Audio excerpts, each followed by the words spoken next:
بسم اللہ الرحمن الرحیم۔ اس حدیث مبارکہ میں مقدام بن عدم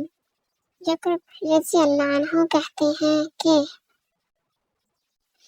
رسول اللہ صلی اللہ علیہ وآلہ وسلم نے فرمایا، سنو، مجھے کتاب قرآن دی گئی ہے اور اس کے ساتھ اسی کے مثل ایک اور چیز یعنی سنت قریب ہے کہ اس آسودہ آدمی اپنے تخت پر ٹیک لگائے ہوئے کہا، اس قرآن کو لازم پکڑو، جو کچھ تم اس میں حلال پاؤ اسی کو حلال سمجھو، اور جو اس میں حرام پاؤ اسی کو حرام سمجھو۔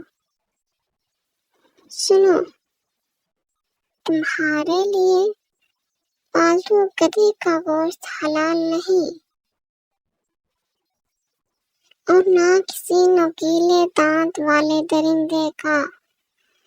اور نہ تمہارے لیے کسی زمین کی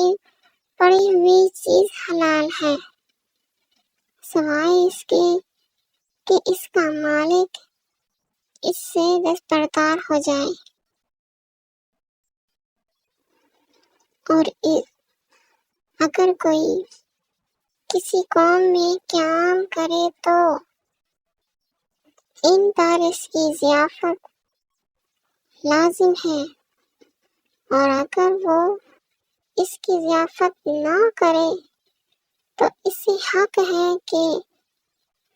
وہ ان سے مہمانی کے بقدر لے لے۔